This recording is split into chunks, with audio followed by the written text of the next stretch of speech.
Trump wanted a thank you, we will be writing it on the graves of dead Ukrainians. My goodness, man. So we're not only just stopping the aid to Ukraine, we're also making it so that previous aid to Ukraine is becoming worth less and less, because we're not willing to continue to assist them at no cost to us in the using of these parts to defend the front.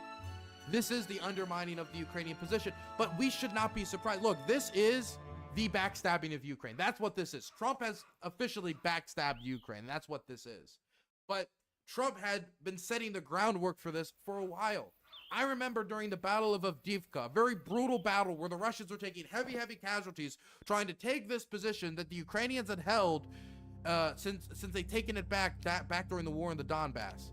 For like well over a decade now, Avdiivka had held as a fortress. But then there was starting to be an ammunition shortage that was getting worse and worse and worse. And at that point, we decided to cut off aid in the United States. Not because the majority of congressmen didn't support it. They did. But because there was a new demand that aid had to be tied to immigration reform. And so the Democrats then worked with Republicans, including extremely conservative Republicans from states like Oklahoma, to try to make immigration reform. Spent months. People lost their lives in the meantime. And when it was all over, you know what they said? They said, never mind. Never mind. We don't want to do it. So then there was no aid being sent to Ukraine because we were in the dilemma of like, we need to compromise on immigration reform. Okay, let's compromise immigration reform. Nah, I don't want to compromise immigration reform. Just give me what we want. Okay, well, what about Ukraine? Oh, well, you compromise on immigration reform. And in that political partisan game, people died. Ukrainians died. People fighting for Avdiivka died who needed ammunition. How many people exactly died from it? It's impossible to say. But that had a real effect. That was during the campaign. That was during campaign season that Trump was doing that.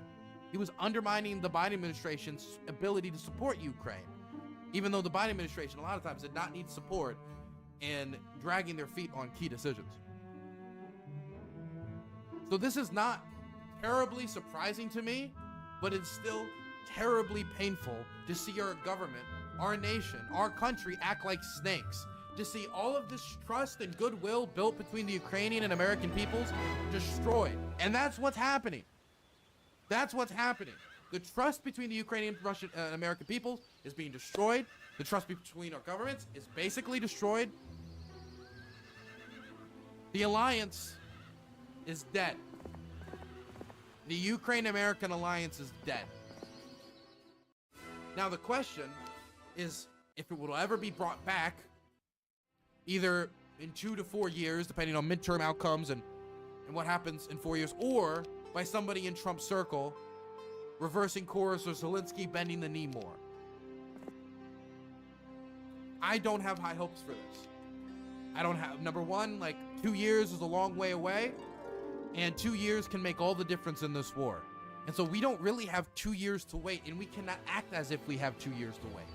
But also, we know Marco Rubio is not in the room when these key decisions are being made. We see Marco Rubio on CNN with sunken eyes, trying to defend the administration's policies on Ukraine that we know he doesn't even believe in.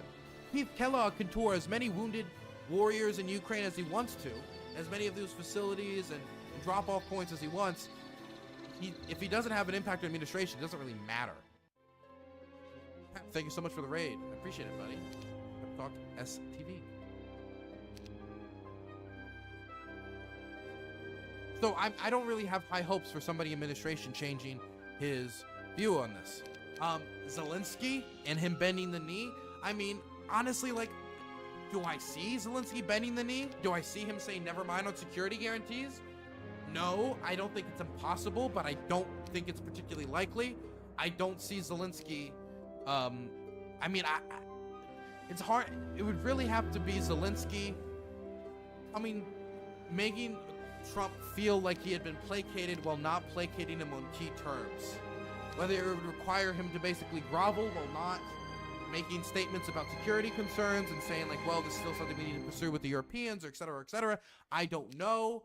whether Zelensky needs to start being nice to Putin in public in order to please Trump, so he stops calling him a war criminal, stops demanding that war criminals be returned, or that anybody, you know, face accountability for slaughtering men, women, and children. Like, I don't know whether he needs to go there and scratch the ego of Vladimir Putin to honor Trump, to make him see like he's being nice in the negotiation process, which will then be taken by Russian state TV, ran amongst the Russian public, and reinforced to them that the invasion was good.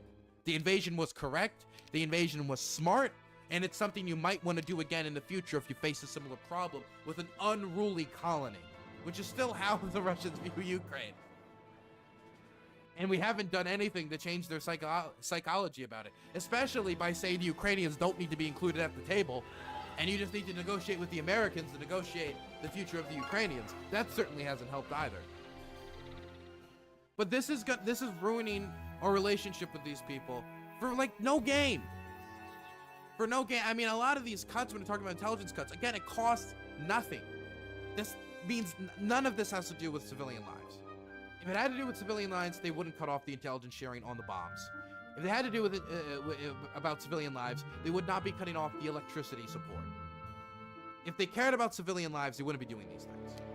I also would think it would be taking a different policy when it comes to Middle East policy, or when it comes to drone strike escalation, when it comes to transparency around drone strikes. So it doesn't have to do with civilian casualties or like ending the violence. There could be something attached to the political glory that could come with ending the largest war in Europe since World War II, even if it's just temporarily to boost his result in the midterms. Because, I mean, war restarts in 5 years, Trump's out of office.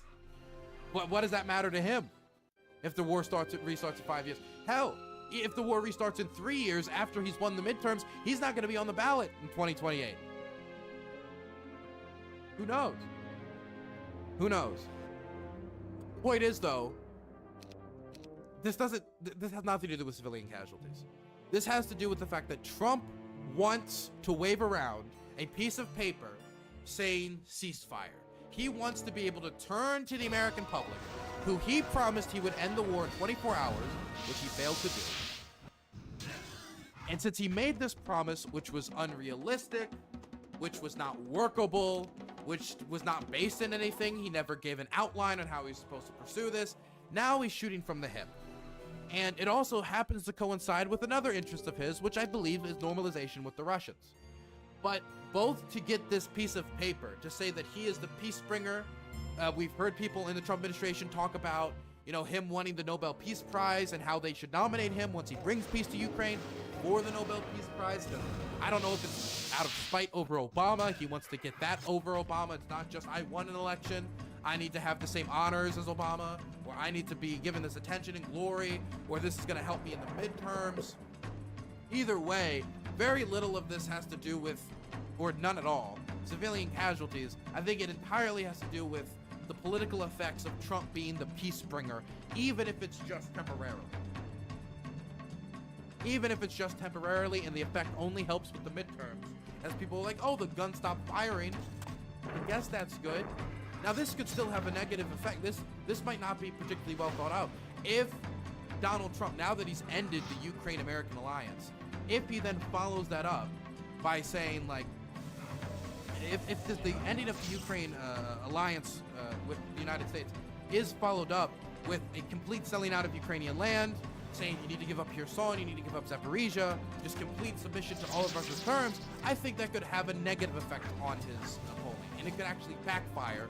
And instead of being seen as the peacemaker, he's seen as the coward in chief, the person who conceded land, who conceded freedom, who conceded Ukrainian terms and dignity and all of this stuff, and then set the conditions for another war, right? He'd be seen like, well, look, I know these comparisons are overdone.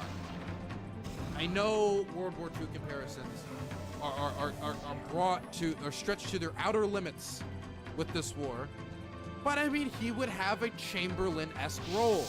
He waves around the paper, says we've brought peace to the continent, does nothing but delay it a little bit, makes himself and his colleagues feel good, and then the war starts anyway again later and more people die. But the problem is, if it can get him through the midterms, that might be enough. That might be enough. It's already a second term, and a president only gets 2 terms. This is honestly shameful for our country. Not only is this going to get more civilians killed, this is going to undermine the Ukrainian position more. This is going to make the Russians demand more in negotiations, as they see it now as we're not negotiating against the Ukrainians, Europe, and the United States and NATO. We're negotiating against Ukraine and Europe. America doesn't care. They think their hand just increased massively. And as months pass, but especially when it comes to the immediate intelligence sharing, they also see some advantages on the battlefield, which will encourage them to press on. Trump has not only, I think, decreased the possibility of peace through this type of decision-making, I think he's increased the possibility that this war drags on longer as the Russians see a cracking of the Western alliance structure. You can see it on the Russian state TV, whether it's Solenyov program, whether you hear Dmitry Peskov jumping into one of these programs, they're talking about the Western alliance structure has fractured. It is broken. The United States, Washington is no longer aligned with Europe. Russia is on the march. They're continuing to add the pressure to the Ukrainians. As America retracts support for the territorial sovereignty, as America retracts support for NATO membership, retracts support for troop deployments in Ukraine, retracts support for Ukraine even being at the table at negotiations in the first place. They're not allowed to even negotiate their own future. As all of this is being done, the Russians are increasing the tempo of their drone attacks on major cities, hitting civilian apartments. The drone attacks in Kherson are continuing. Civilians get killed every day. Ambulance drivers who come to save those civilians then get shot. An open, free-for-all hunt of civilians. The Russians are continuing to escalate the use of North Korean missiles to bomb Ukrainian cities. The counter-escalation that Biden did to respond to North Korean troop deployments to allow long-range strikes into Russia, that's over. There's no deterrent on North Korean expansion anymore. Why would the North Koreans not double their troop deployments, triple their troop deployments, quadruple their troop deployments? Especially if they're getting intelligence sharing, or they're getting technology sharing, or other things that empowers the Kim regime in response from the Russians. Trump has completely undermined the war effort. This war might last for another 3 years because of what Trump has done today. As much as we're talking about like not taking, removing fuel from the fire, if we just take away the guns, we just take away the weapons that the Ukrainians use to defend themselves, then they'll just have to come to the negotiating table. It doesn't matter if the war starts again in 3 years, and what if the Ukrainians, seeing that, fight anyway? Then all you've done is you put them in a worse position, you put the Russians in a better position, and you've made them more eager to push, and you've made them more hopeful about their odds, and told the Russian public that the invasion, if anything, was the correct bet, because fracturing Ukraine's alliance structure is actually quite easy. This will encourage Russian aggression on the European continent. This will undermine the Ukrainian position, and this will kill the very civilians that Trump says he's trying to protect. All that matters for Trump is normalization for the Russians and having his never-Chamberlain flailing around the peace deal, the ceasefire, the peace in our times piece of paper, being able to look at him and say, look at me, I deserve a Nobel Peace Prize. That's what matters here. Not America's security guarantees, not America's credibility, national security concerns, if you want to use that buzzword, not Ukraine's future, not the future of these people or just outcome. We're even making a long-term sustainable peace. It's Trump's immediate political success. Trump's success. The success of his political project, the success of midterms in 2 years, and the success of his brand.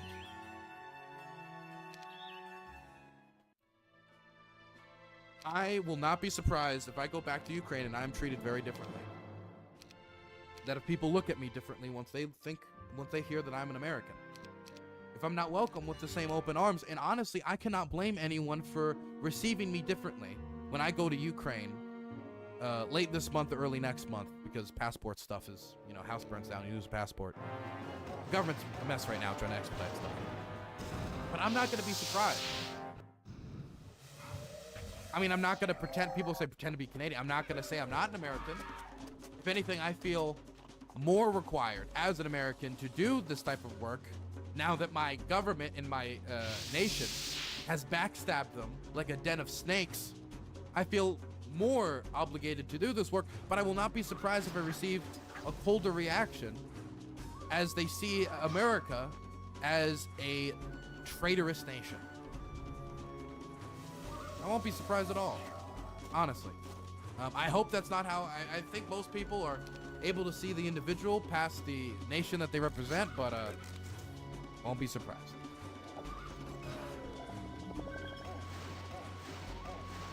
I hope not to forget to add F Trump at every turn. Like, I mean, I've been warning about Trump would derail Ukraine policy for a long time. I mean, what we're seeing right now is just the, it's just the chickens coming to roost. It's us kind of facing the music, where we've been trying to find our way to make Trump care about democracy, or care about defending Ukrainian sovereignty, or American credibility, or nuclear non-proliferation, or deterrence. But what price tag can you put on any of those things? Really?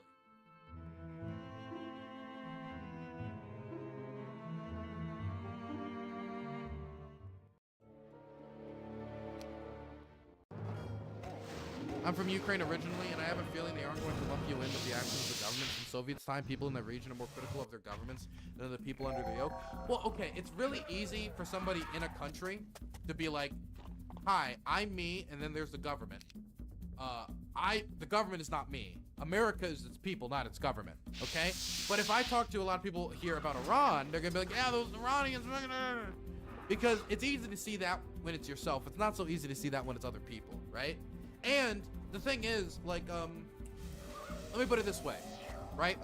When a Ukrainian hears somebody's Russian, I don't think in most instances it's immediate, you're the devil, but I think people get on guard because they're like, what does this person think? Do they think it's okay to bomb my country? Do they think it's okay that I got invaded? Do they support it? Did they do it? Did their family do it? Do they have a father or an uncle that's shooting my cousins, right? And so I think there could be a kind of example of that happening for an American would be, is this somebody who supports withdrawing all the aid? Is this somebody who wanted that crazy guy who tried to make our president bark like a dog? Like,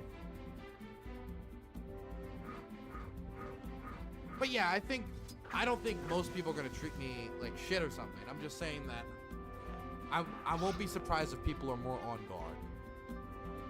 You could generally say you're Canadian. I'm not going to say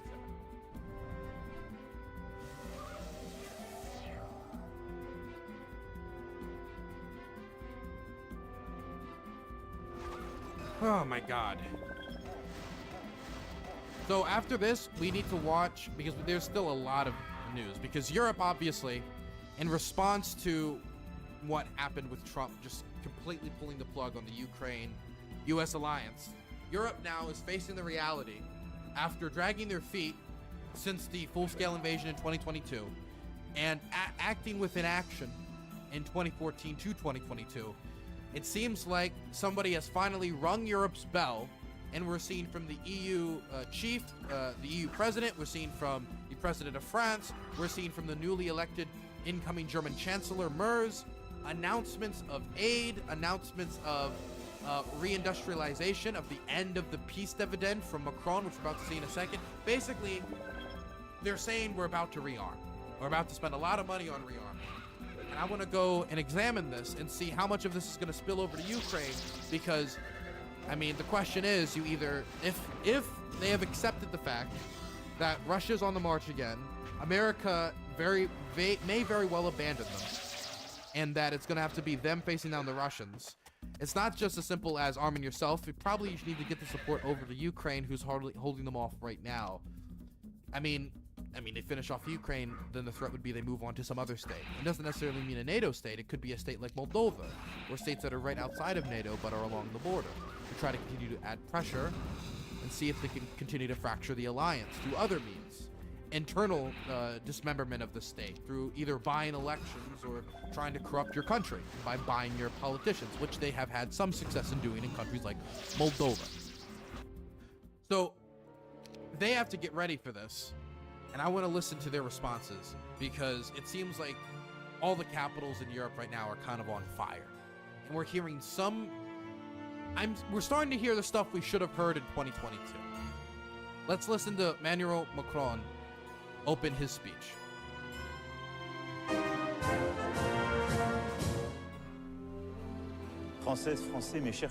French citizens, I'm speaking to you tonight in light of the current international climate and the consequences that will have on Europe and France. From a diplomatic point of view, you are quite rightly concerned about the historical events that are taking place right now and that are shaking up the world order. The war in Ukraine, which has already caused millions of deaths and displaced persons, is continuing to continue in our region. Support to Ukraine is uncertain, and yet at the same time the United States of America are striving to implement tariffs on products being sent out from Europe. And the world is continuing to be as brutal as ever, and the terrorist threat is still as present as ever. You got to think about it from this perspective from the Europeans too. For example, Germany. Germany's car market is facing a crisis right now. The EVs are beating out a lot of the traditional German car manufacturers, and there is a real threat of shutdowns facing the German auto parts manufacturing companies and auto manufacturers. And it's a real crisis, and their unions are really, really scared right now because the German manufacturing giant is facing real economic troubles. And these troubles have downstream effects on the rest of the economy. Now, compound that with tariffs and the need to massively increase defense spending, and you've got a problem. And so this is the problem he's identifying. It's the combination of tariffs plus abandonment undermines Europe's economic foundation in a period of already economic trouble, while also removing their security base. If there was a way to slap Europe on the way out, this would be the way to do it. Yet our prosperity and our security have become as uncertain as ever before. It is with clarity that I can say that we are moving into a new era. The war in Ukraine has been ongoing for some 3 years now. We took decisions to sanction Russia, and we were right in doing so, because it's not just the Ukrainian people who are fighting bravely for their safety, but it is our very security that is under threat. Having a country invading their neighbor with impunity, that is a dire message for the rest of the world, saying that peace is under threat around the world. And we have learned from the mistakes of the past. The Russian threat is ever present and is on European borders. It is affecting all of us. Russia has already turned the war in Ukraine into a global conflict. We have North Korean soldiers, we have Iranian forces, all seeking to bolster their forces. Russia is crossing borders to influence what is happening in Moldova, in Romania. They are impeding the operations of our hospitals. They are spreading lies on social media, and they are... Now, you have to think about this. People, I think in America, only see the war as a threat to Europeans through the idea of, okay, well, what, the war could spill over, or they could invade Ukraine, then maybe they invade these other countries. And yeah, I guess that seems like kind of a security concern, but like, Russia has had so much trouble invading Ukraine, like, how much of a threat is it really? But you have to understand, the Russians are already pursuing industrial sabotage in European states, targeting their defense manufacturing. The Russians have tried to hire refugees to destroy Polish railways connecting Europe to Ukraine. They've done arson attacks throughout Europe, including in the United Kingdom. There have been mysterious explosions at drone manufacturing plants in the Baltics. And there's even been attempts of arson attacks in places like Canada and the United States across the Atlantic Ocean. The point is, the Russians are already engaging in a campaign of industrial sabotage and bombings and arson attacks across Europe, and even in some cases across the Atlantic Ocean. So it's not a question of like a threat that could come down the pipe.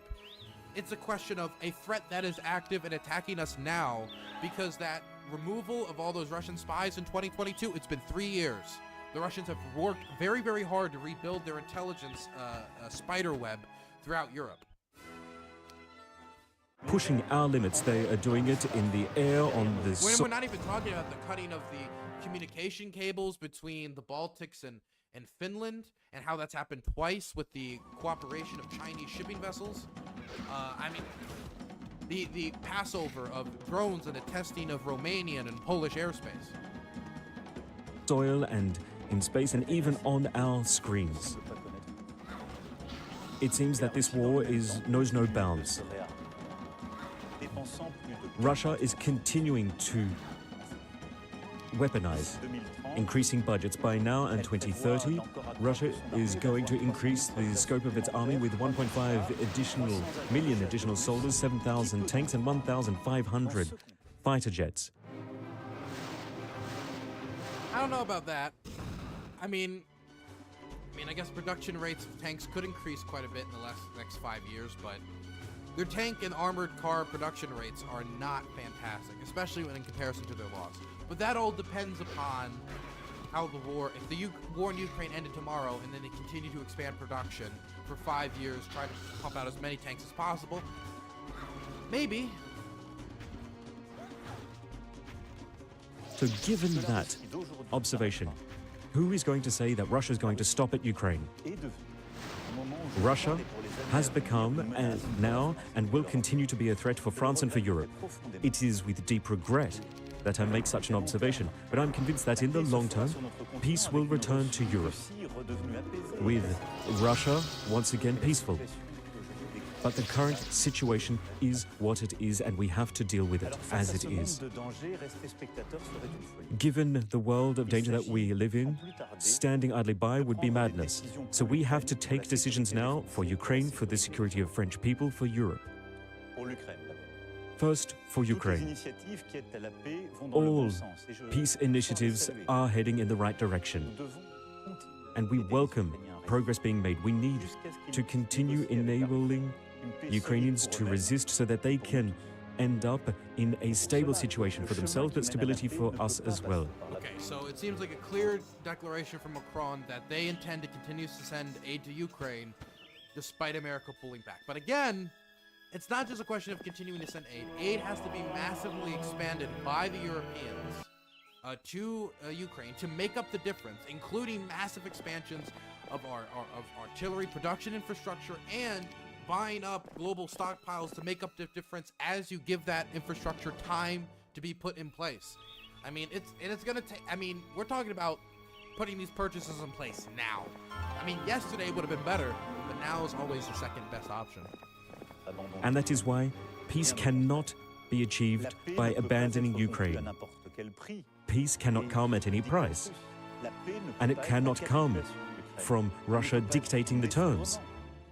Peace for Ukraine can't come with the collapse of Ukraine. And we have seen this happen in the past. Who can forget that this invasion started back in 2014? And that there was a ceasefire that was agreed to in Minsk. And that same Russia did not uphold the ceasefire agreement. So we cannot have stability without robust guarantees. We cannot take them at their word. Ukraine has a right to peace and security for itself, and it is in our interest, and it is in the interest of security in Europe, and that is why we're working closely with our British, German allies and many other European nations. That is why you have seen me in these past few weeks engage with numerous of these people in Europe, in London, to draft the commitments that are the base requirements for Ukraine. For us to sign a peace agreement where Ukraine will no longer be invaded by Russia, we have to do so by supporting the Ukrainian troops in the midterm. It may require further European forces to be deployed. Wait, let me hear that. He said further what? It may require further European forces to be deployed.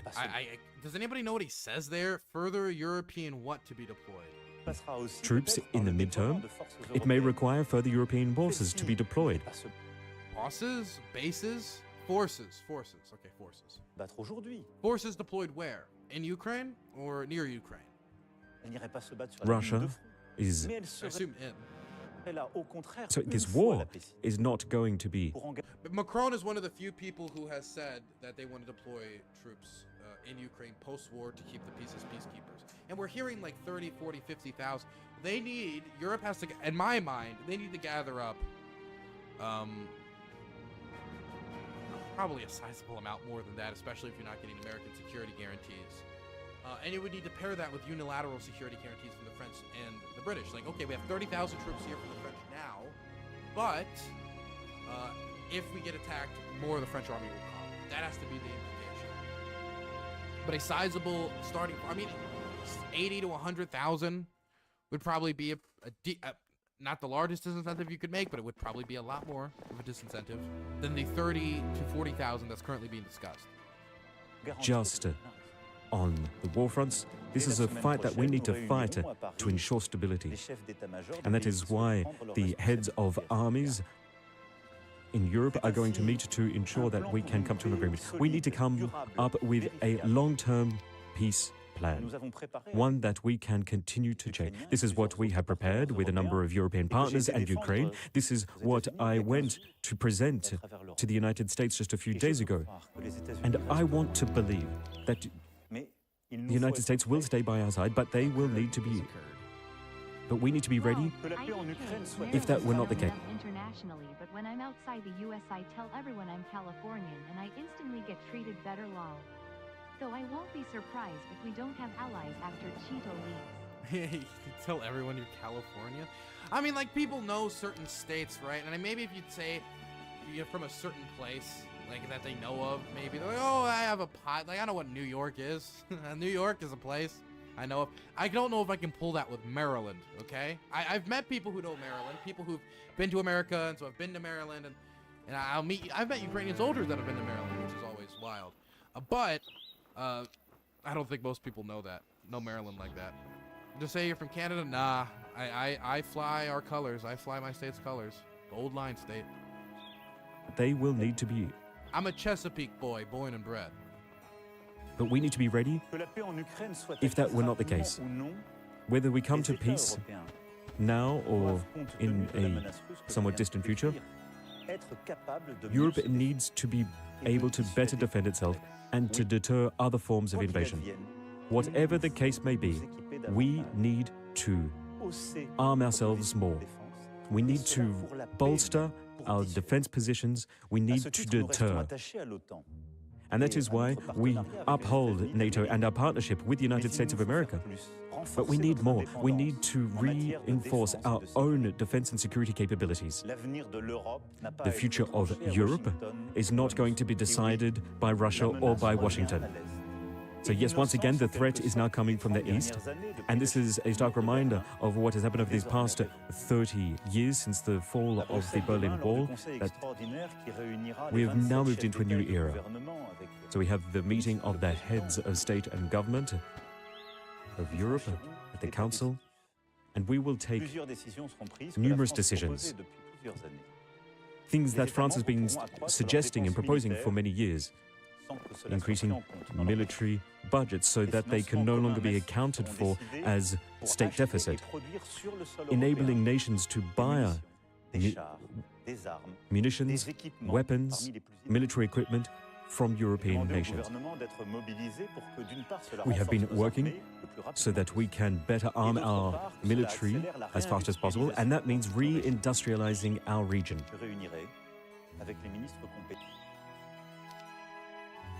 Sorry, I was muted. Reindustrialization. Okay, that's a serious discussion.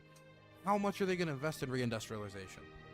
It's not a question of just saying reindustrialization. We're going to make the factories. And the thing is, like, okay, you want to make the factories. And this is going to be, I'm going to be a broken clock. You should have done this shit in 2014. Let alone, wait, no. 2022 should have been in 2014, but 2022 at the least. Now it's 2025. This war's been going on for 3 fucking years. This is when the factory should be kicking into gear.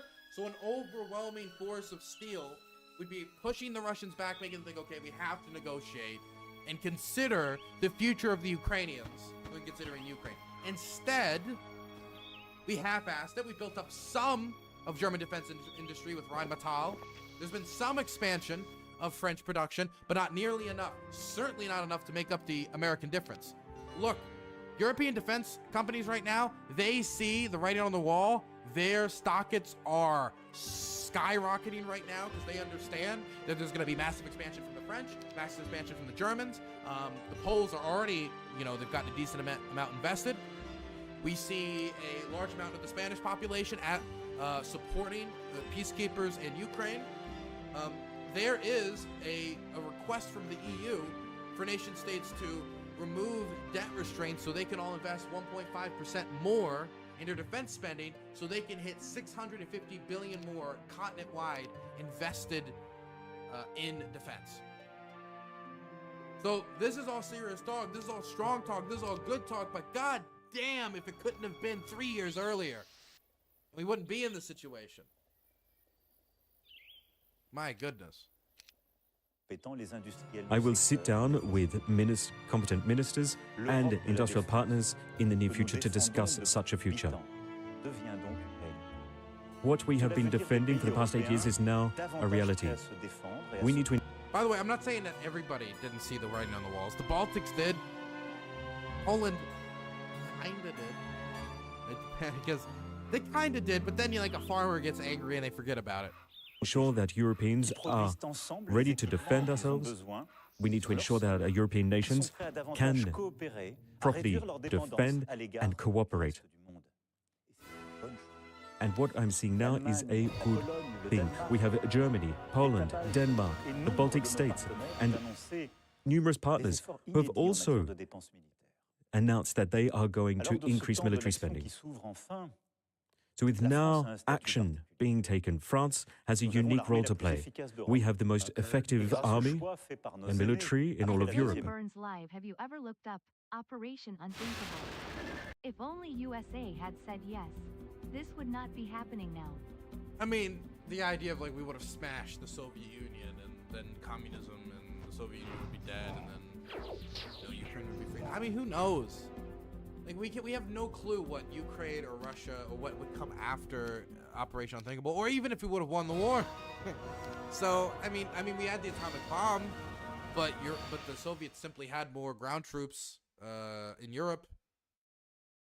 I don't know if Operation Unthinkable really would have changed all that much. I'm sure it would have been a different historical timeline, but I don't know if it would have ended up being better.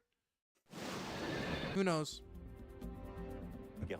This is something that we have been bolstering. Plus, if we did use atomic weapons like it was normal on the battlefield post use on Hiroshima and Nagasaki against the Soviets, would that have changed the culture around atomic weapons so much in their use on the battlefield to normalize it going into places like Korea? And then when the Soviets, if they survived, or some other power attained atomic weapons, would they feel, due to the American use of these atomic weapons, would probably be one of the only ways you could really beat the Soviets on the European continent at that stage, how would that change atomic policy? Would the world be more dangerous? I would say maybe, likely, at least when it comes to atomic power. Hard to think about though. Alternative history scenarios is always stuff you can't account for. Since the end of the Second World War, our nuclear capacity, and this gives us a certain position which is different to our neighbors. We didn't have to wait for... But also, let's be clear, people were tired of war at that point. People were tired. And it's not the type of tired of watching war on their TV screens. I mean tired of actually seeing coffins come home.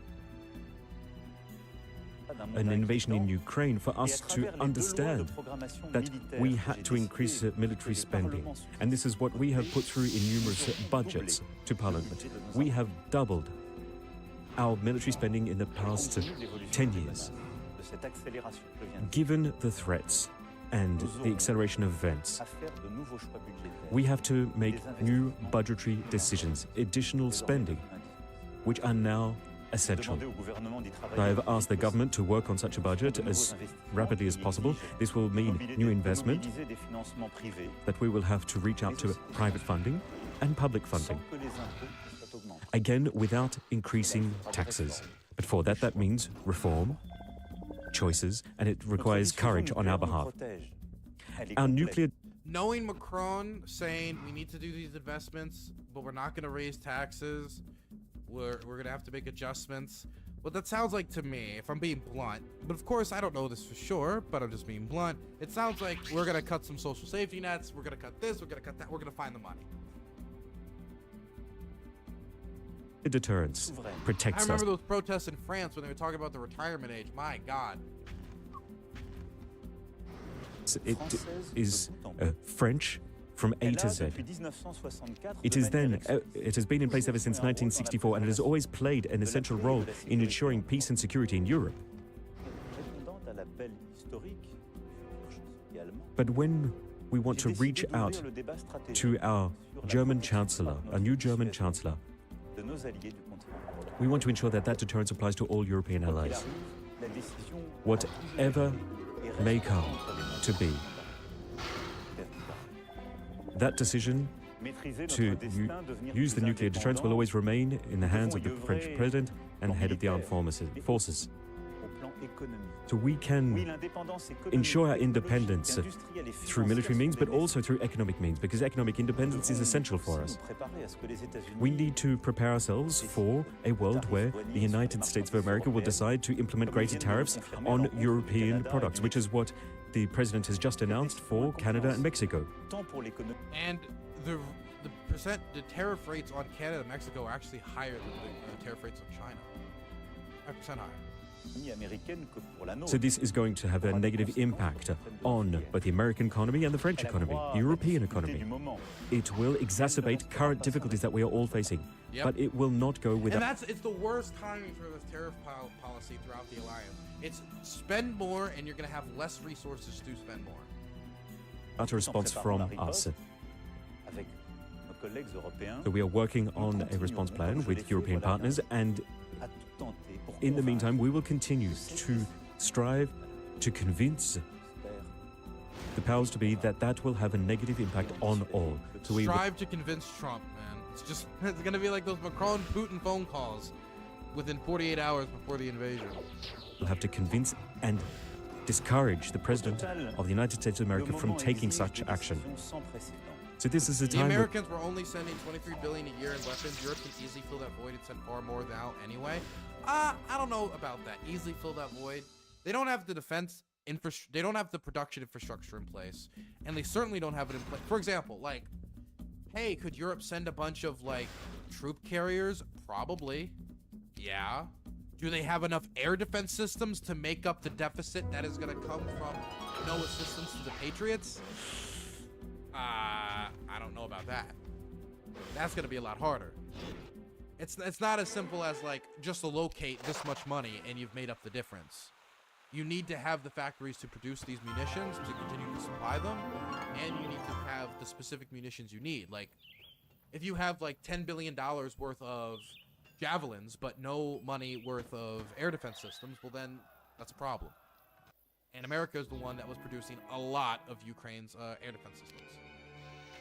Where we will have to make decisions like we've never had to do before in terms of agriculture, research, our industry, for all public policy. The discussions that we're going to have will have to change. And that is why I have called on the Prime Minister and the government, and in fact I call upon all economic trade union operators to work together, to come forward with proposals given the new global context. The decisions that we will make in the coming days and years cannot be based upon past experience. True. Decisions that are happening now and what is happening now will change the world for the future. We cannot give in to defeatism. France will head towards a single goal, one of peace and freedom, true to its history, true to its own principles. Yes, this is what we believe in for our security, for our safety, but this is what we believe because it is a way of defending democracy. A belief in truth, in freely seeking respect within our societies, a freedom of expression, which is not just opening up avenues for hate speech. This is what we believe in. Our Europe has the economic power, the talent to be able to step up to the plate. And we have the means. Therefore, we now need to act united as Europeans, determined to protect ourselves. And that is why the French nation needs you. Political decisions, military equipment, that is just one part of the puzzle. But it will... Hey, Hutch, thank you so much for the raid. I appreciate it, buddy. Thank you, thank you. Good news, Dylan. Hutch is an accelerationist now. Oh, goody. Never replace the power that comes with the soul of a nation. Our generation will not be able to just live off the dividends of peace. It is up to us to sow the seeds for the future. So together, we will stand true. Long live the French Republic, long live France. Long live the French Republic, long live France. There was one line that Macron said that had to do with the peace dividend. Basically, that essentially said that we will not have the peace dividend of our fathers. It is now our job to make sure that our sons can enjoy it.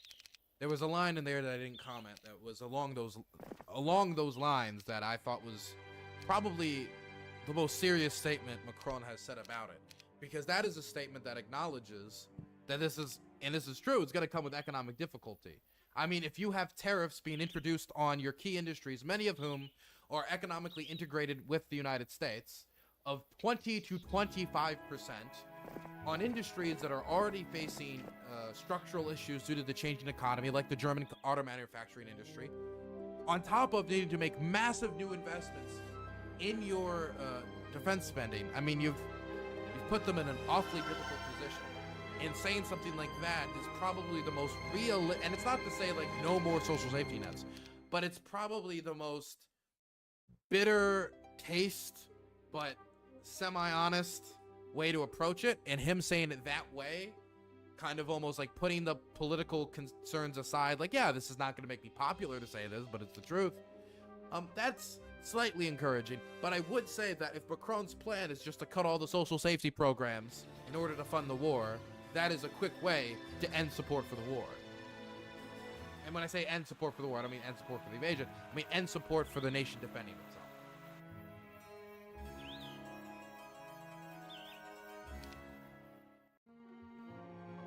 I feel really good about going back to school for electrical engineering now. Defense industry is going to be booming for a little while. Yep. I mean, I don't think electrical engineering is ever going to go out of style. I think Danabo wanted to call in and interview me for some... he wanted to interview me about everything that's going on. He says he has a lot of questions.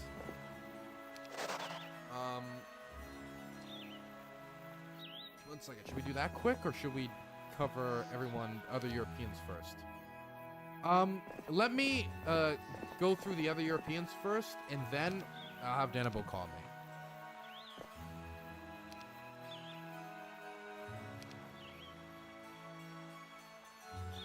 Emmanuel Macron. I want to believe that the U.S. will stand by our side. We have been ready for that not to be the case. We need to be able to recognize the Russian threat and better defend ourselves in order to deter such attack. We need to provide ourselves with more arms. We need to do more than we have in the past to reinforce our security. The future of Europe cannot be decided in Washington or Moscow. This sentence right here epitomizes the collapse of the U.S.-European relationship. This shows a complete lack of trust. And the whole speech by Macron was basically showing a lack of trust. That we cannot trust the United States to look out for Europe's security.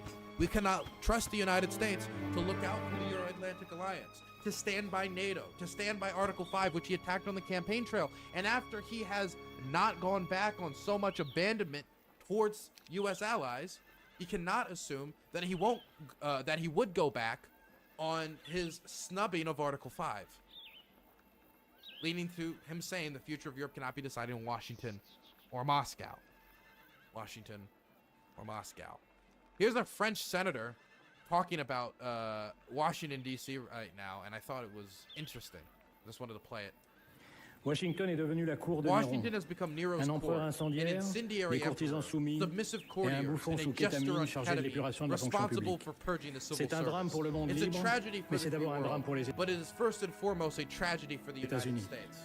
Le message de Trump Trump's message est is que rien ne there sert is no d'être son point in allié being puisqu'il his ne vous ally défendra since he pas, will not defend qui you. vous imposera And plus he de will droits de impose douane qu'à more ses duties ennemis and customs on you than his et vous enemies. menacera de And will s'emparer de vos threaten to territoires take possession of your land tout en soutenant by les supporting dictateurs qui vous dictatorships that envahissent. attack you. Le roi du deal The est deal en train de king montrer ce is qu'est showing l'art what du the art deal à of the plat ventre. submission is about. Il pense qu'il va He intimider la thinks he Chine en will se couchant devant intimidate Poutine, China by mais surrendering Xi to Jinping Putin. devant un tel But Xi naufrage Jinping, in the est face sans of doute en such train danger, is undoubtedly in the d'accélérer les process of préparatifs. speeding up in preparations for the invasion de l'invasion of de Taiwan. Taïwan.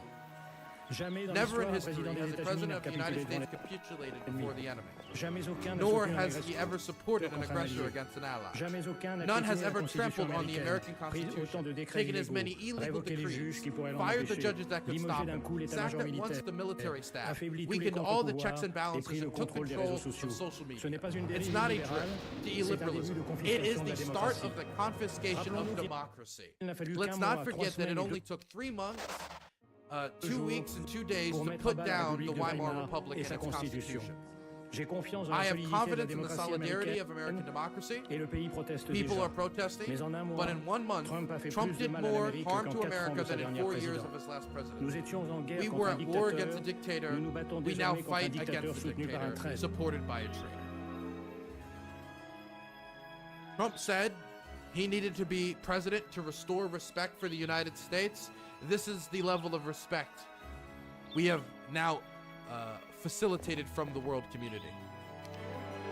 I will show some interesting data that I wanted to throw out there, some positive data, because we've got a lot of negative news with the death of the U.S.-Ukraine alliance. The Spanish are heavily in support of sending troops, peacekeeping troops to Ukraine. 81.7% of Spaniards support the deployment of European and Spanish peacekeeping troops to Ukraine. Didzy's 3D has donated $100. Whoa! 0. My goodness, that's a huge donation. Disney's, thank you so much. I don't know if that's a birthday gift, because my birthday was 2 days ago. I don't know if that's for the burnt house. Maybe both. Or maybe you just thought I was pretty today. Either way, thank you so much. I appreciate that, buddy. Thank you. Thank you, thank you. I never know how to react to big donations like that. I don't know if I should do like a cartwheel. I should get like confetti out and throw it up into the sky. Woohoo.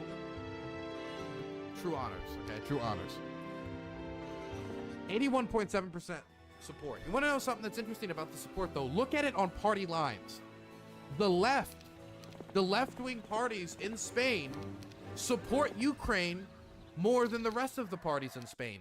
95.2% for Spain's leftist party.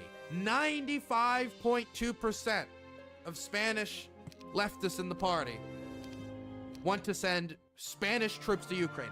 Now, I know that this might seem a little strange. And of course, in the United States, Democrats tend to be more supportive of Ukraine. There tends to be, the people who more respect liberal democracy tend to respect Ukraine's fight to defend its liberal democracy more and its sovereignty and the agreements we made with them, credibility. But when it comes to Spain, this is history. Back during the Spanish Civil War, when Francisco Franco, the Spanish fascist, supported by Mussolini and Hitler, tried to overthrow the government, it was the Spanish left and Republicans. And when I talk about Republicans, I don't mean the GOP that bends over for the destruction of the checks and balances. I mean Republicans who care about republicanism, who care about democracy, who care about representation of the people, who care about a people ruling its government, not necessarily having a government headed by an autocrat the other way around, ruling the people, controlling what they can and cannot do, and stifling civil liberty, stifling freedom, smothering it in the bed. And those Spaniards fought against it as the rest of the world turned away from Spain. They were international volunteers from Ireland, from the United States. Hemingway, one of my favorite authors, if not my favorite author, he went there to cover the war. I would recommend some of his reports. But my point is, they remember to be being in a life or death struggle for republicanism against a fascist onslaught. They remember that. And they remember being abandoned. They remember seeing the rest of Europe watch as Spain gets strangled by the fascists before they then meet the same fate because they didn't want to act preemptively. I don't think the Spanish have any intentions of leaving Ukraine high and dry like they were left high and dry. Hey, Mercado Media, thank you so much for the Twitch raid. 13, look at that. Mercado Media's on Twitch now? That's good to know. You guys should go follow him on his Twitch account. Anyway, point is, I'm really happy to see strong Spanish support for Ukraine, and particularly strong Spanish left-wing support for Ukraine. So you might not just be seeing French or maybe German peacekeepers, or British. Well, with German, French, and no, it was French and British almost for sure. Germans on the fence, but Spanish too. That's a positive development. Positive development. Speaking of the Germans, sorry, I got a little flustered there because the Germans have not announced, because the current Chancellor Olaf Scholz said he doesn't want to send troops to Ukraine, where the incoming Chancellor Merz is more aggressive on the issue. And I want to read some of his message. I want to read what he says Europe needs to do on defense, because he's talking about massive investments and what the Germans can do to make up the difference now that the United States has abandoned Ukraine. Friedrich Merz, who's expected to become Germany's next chancellor, has announced a political deal to raise hundreds of billions of euros in extra spending on defense and infrastructure. In views of the threats to our freedom and the peace on our continent, the rule for all defense now has to be whatever he takes, he said. Merz, whose conservatives won Germany's elections last month, said he and his likely coalition partners from the center-left would put new proposals to parliament next week. So for those of you who don't know, the CDU got 38% of the vote. So they didn't have enough for a coalition. They didn't have enough to just rule on themselves. So they had to make a coalition, and that coalition was with Olaf Scholz's Social Democrats. And so one of the ways that they're trying to, get more funds to support Ukraine and to support German reindustrialization when it comes to defense, has been through, wait one second, we got distracted by something.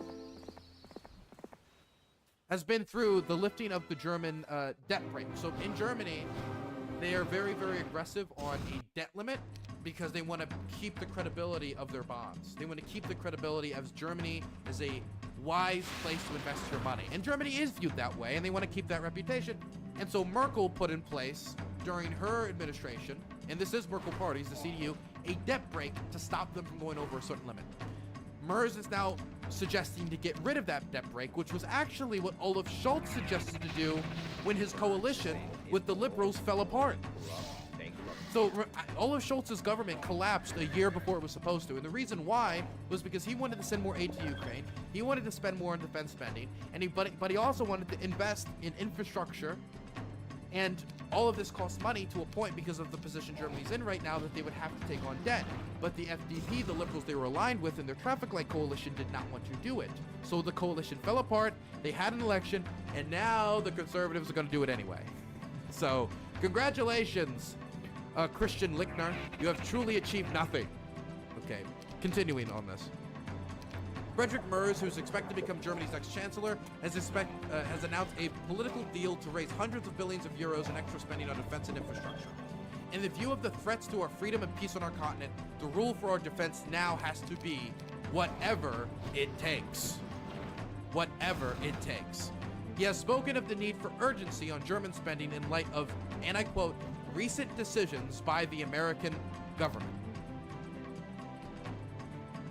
Now, he talks about Merz, the need for an independent European foreign policy, for Europe to be strong in defending its own peace and security, separate from the United States in the face of these new proposals, in the face of America's abandonment.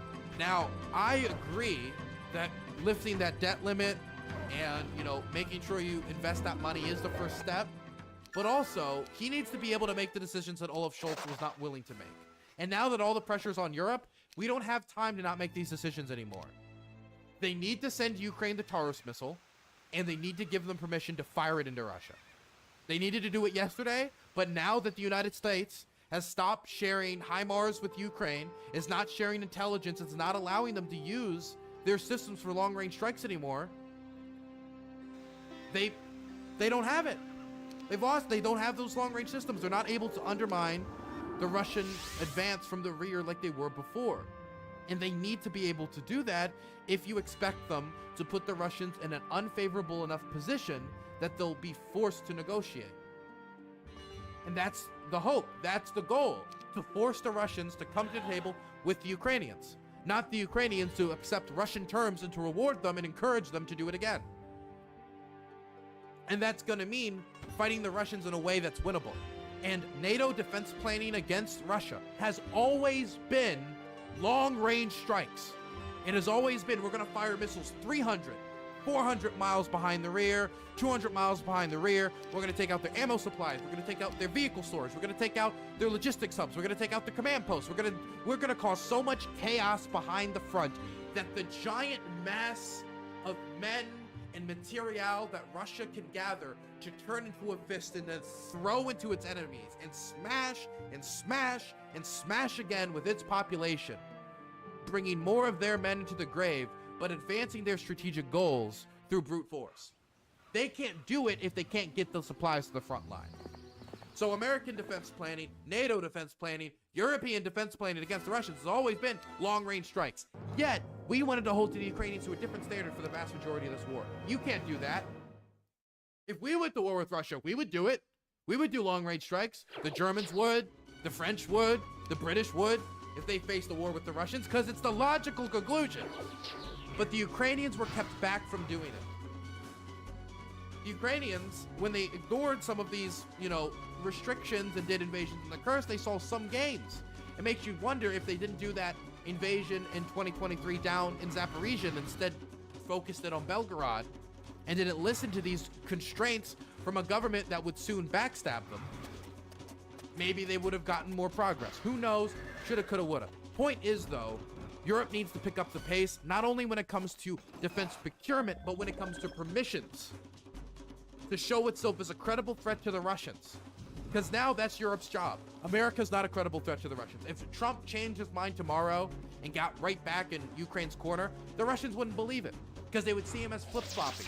That was the problem with Syria and Erdogan, trying to make it like they seriously are going to stay in support. You can't make that serious argument if you're flip-flopping on it. You can't.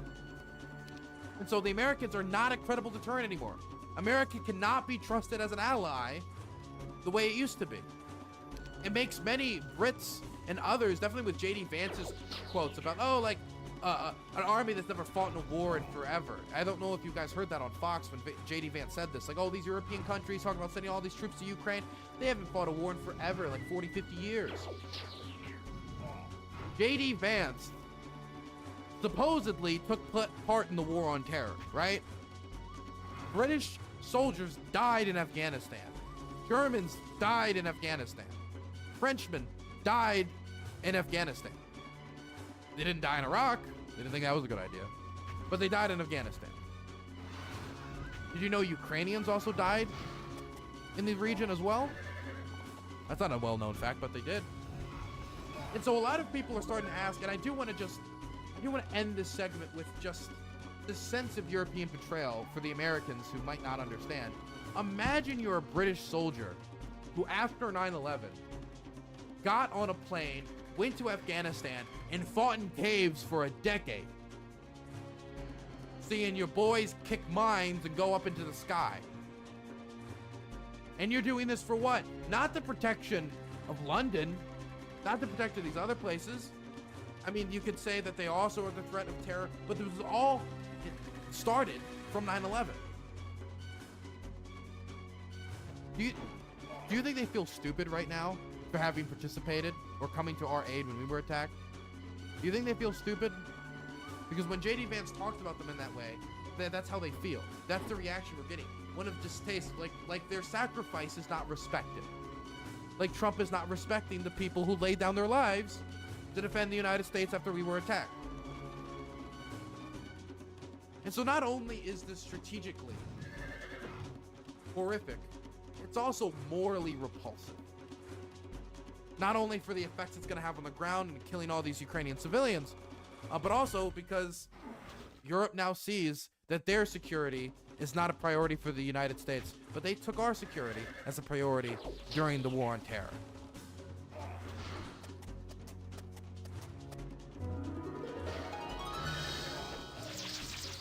Betrayed is probably a feeling that they have quite frequently throughout European capitals right now. I think we have one more thing I wanted to go through. We have a little segment. I'm going to go get something to drink quick. So I'm going to play the segment on MERS before we talk about the gigantic defense plan that the EU just unveiled that made me think that they might actually have like a slight tinge of seriousness about them. I want to play this quick. Respect, dude from the UK. Thank you, I appreciate that. Look, I just can't imagine having the goal to look at a country that died in caves for us after 9/11 and say, oh, you guys haven't fought like a war in 40, 50 years. What do you got to do? It's like purposely hand-waving them off. America is losing its friends on the international stage very quickly. And let me just say something. Why would the UK ever care to participate in a sanctions regime against China or to challenge the Chinese when it comes to the South China Sea or any of these things? We don't care about their security priorities. Definitely when they're facing so many economic problems. Now the UK is in a difficult position due to it leaving the European Union, and now we have a lot more economic leverage as America over them. But I think my point stands that it's going to be hard to get these people to care about our security priorities in the future, whether it be a future terror attack or challenge from, say, China in Taiwan. It's going to be really hard to get them to jump on board eagerly.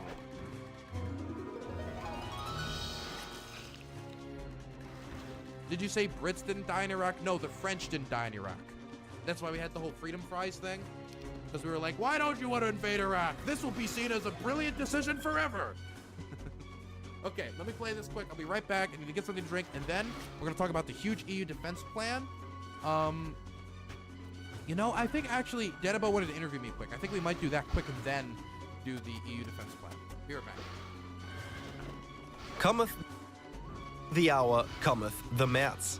The man poised to be the next leader of Germany with a game-changing message on defense spending.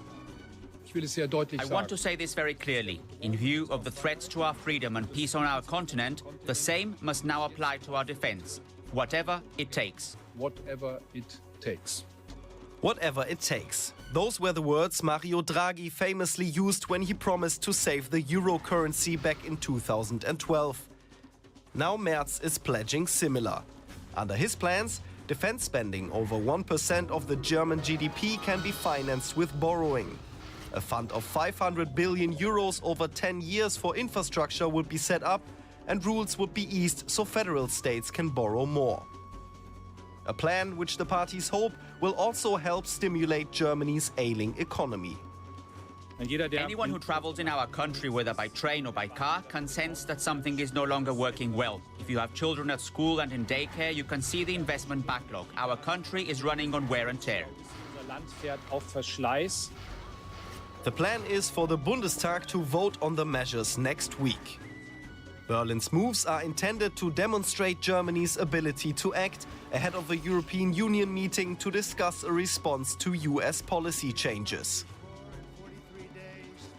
Europe must now grow up, and Europe must be able to defend itself. Merz also wants to push for the immediate approval of a 3 billion euro aid package for Ukraine, which has been held up in parliament for weeks. He paid a visit to outgoing Chancellor. That's one way to show strength in the face of the Russian invasion. Hold up for weeks. Olaf Scholz on Wednesday morning to make sure they're singing from the same hymn sheet.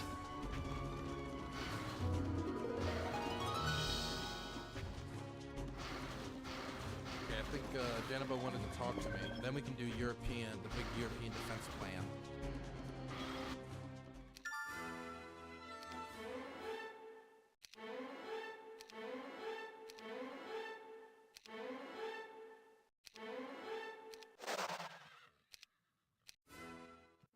$800 billion.